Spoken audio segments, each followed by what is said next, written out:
everyone, this is Ankita Panigrahi of class 10. Today I am going to represent my biology seminar. So the topic is about the internal and external structure of human heart. So I am being guided by Pushpalata Miss for this seminar.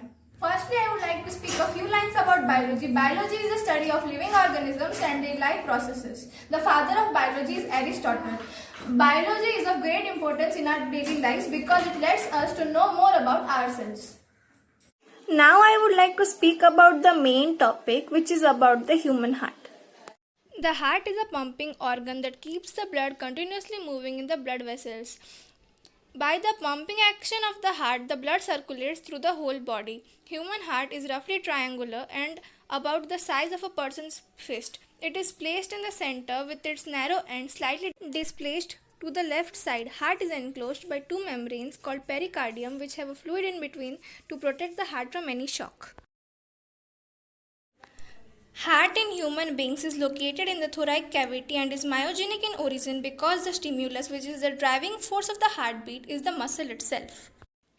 External structure of human heart. The heart is a hollow, muscular organ which is about the size of our fist. It measures about 12 cm in length and 9 cm in breadth. It is shaped somewhat like a cone and weighs about 300 grams in an adult. The heart is located centrally between the lungs with nearly 2/3 of its mass towards the left of the midline.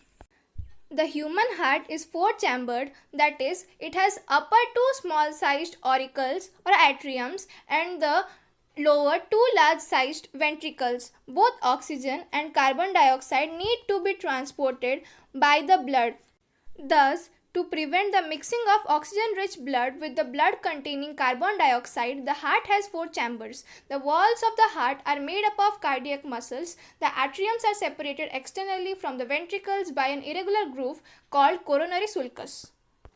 An outer double membrane that encloses the heart is known as pericardium. It protects the heart from any mechanical injury. The space between the two pericardial membranes is called pericardial space. This space is filled with pericardial fluid. The pericardial fluid keeps the heart moist and reduces friction between the wall of the heart and the surrounding tissues. The two layers of the pericardium are visceral layer and parietal layer. The inner layer, called the visceral layer of pericardium, invests the heart very closely. The outer layer is called the parietal layer of the pericardium. The pericardial fluid protects the heart from external shocks and abrasions.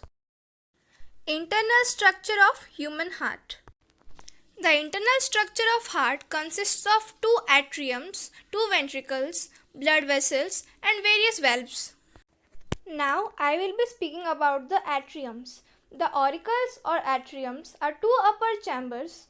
They have thin walls as their function is to pump blood only into the ventricles. Both the auricles or atriums are separated from each other by an interauricular septum. Now I will be telling you about the ventricles.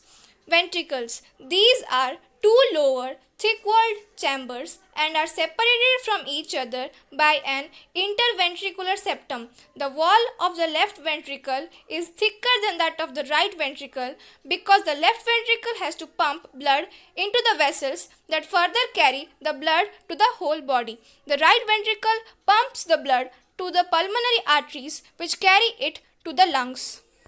Now let us proceed to know about the blood vessels entering the heart. Blood vessels entering the heart.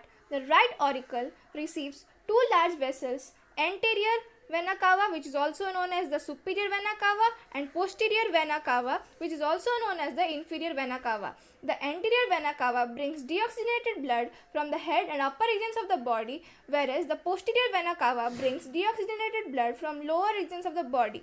The left auricle receives four pulmonary veins that bring oxygenated blood. Now, I will be speaking about the blood vessels leaving the heart. From the right ventricle, a large pulmonary artery arises and takes venous blood to the lungs for oxygenation. The aorta arises from the left ventricle and carries oxygenated blood to supply it to all parts of the body. Two coronary arteries, right and left, arise from the base of the aorta and supply blood to the heart muscle. If there is blockage in coronary arteries, it causes heart attack. So now I will be telling about the valves present in the heart.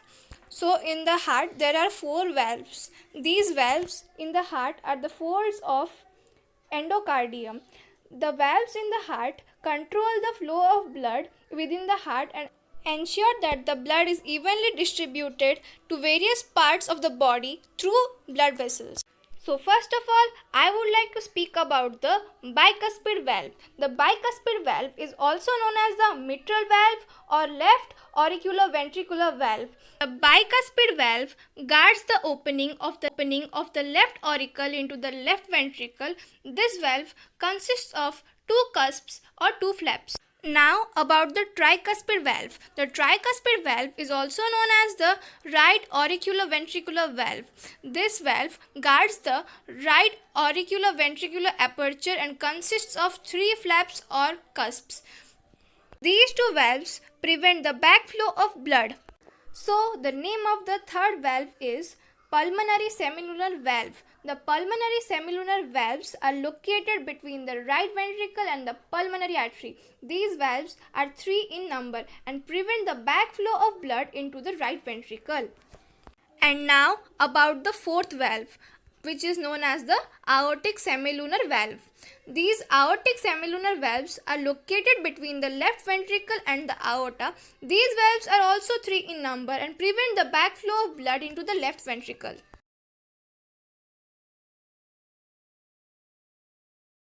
When we care for our heart, we care for our body. So it's important that we take care of our heart. Similarly, we should also take care of the environment around us.